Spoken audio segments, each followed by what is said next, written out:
السلام علیکم۔ خلیفہ مہدی کے محل میں اموی خلیفہ مروان بن محمد کی بیوہ کی آمد اور ملکہ خیزران کا ان سے حسن سلوک۔ یہ واقعہ تاریخ طبری اور تاریخ ابن کثیر میں مفصلاً مذکور ہے۔ ایک دن جب ملکہ خیزران ہاشمی خاندان کی عباسی خاندان کی دیگر بڑی اور بزرگ خواتین کے درمیان بیٹھی تھیں کہ کنیز نے خادمہ نے آ کر اطلاع دی کہ معمر اور باوقار خاتون آنے کی اجازت چاہتی ہیں۔ ملکہ خیزران نے پہلے تو سوچا کہ کون ہو سکتی ہیں، لیکن پھر خادمہ سے کہا کہ ان کو اندر لے آؤ۔ جب وہ خاتون اندر آئیں، استفسار پر انہوں نے بتایا کہ میں آخری اموی خلیفہ مروان بن محمد کی بیوی مزنہ ہوں۔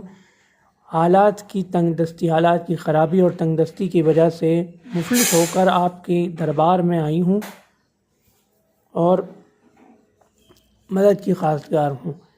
تو ملکہ خیزران کچھ کہتی اس سے پہلے ہاشمی خاندان عباسی خاندان کی ایک معزز اور معمر خاتون زینب بنت سلیمان طیش میں آ کر بولیں کہ مزنہ، یاد کرو کہ جب ابراہیم بن محمد کو شہید کیا گیا تھا تو ہم ان کا جنازہ لینے تمہارے پاس آئی تھیں، یعنی مروان بن محمد سے بات کرنے کے لیے ہم نے تم سے درخواست کی تھی، اور تم نے کہا تھا یہ مردوں کے معاملات ہیں، انتہائی سختی سے جھڑک کر ہمیں بھگا دیا تھا، ہماری کوئی مدد کرنے سے تم نے انکار کر دیا تھا، تو اب تم کس منہ سے ہم سے مدد کی خواستگار بن کر آئی ہو؟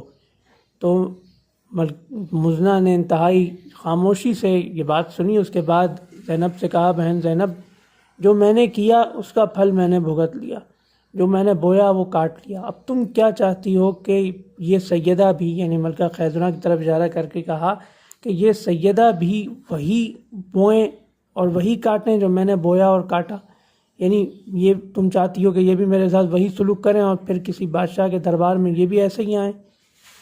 تم انہیں خیر اور نیکی کے کام سے کیوں روک رہی ہو؟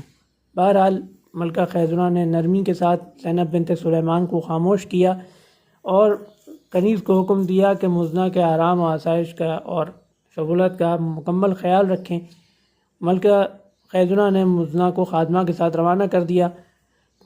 جب شام کو خلیفہ مہدی دربار سے محل میں واپس آئے تو ملکہ خیزران نے سب کچھ کہہ سنایا۔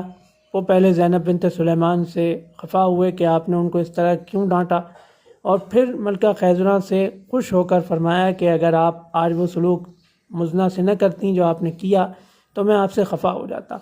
بہرحال کچھ دیر کے بعد انہوں نے مزنہ کو روبرو بلایا پردے کے اہتمام کے ساتھ اور فرمایا کہ اگر میں آپ کے خاندان میں شادی کرنا پسند کرتا تو یقیناً آپ سے شادی کرتا، لیکن اب آپ میری بزرگ اور معزز، میرے خاندان کی بزرگ اور معزز خواتین کے درمیان رہیے، آپ کی ہر ضرورت کا خیال رکھا جائے گا، آپ کی ہر ضرورت پوری کی جائے گی اور آپ کے آرام کا خیال رکھا جائے گا۔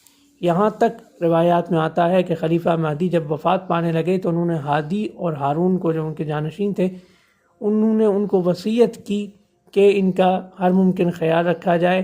چنانچہ مزنہ نے خلیفہ ہارون الرشید کے دور حکومت میں وفات پائی۔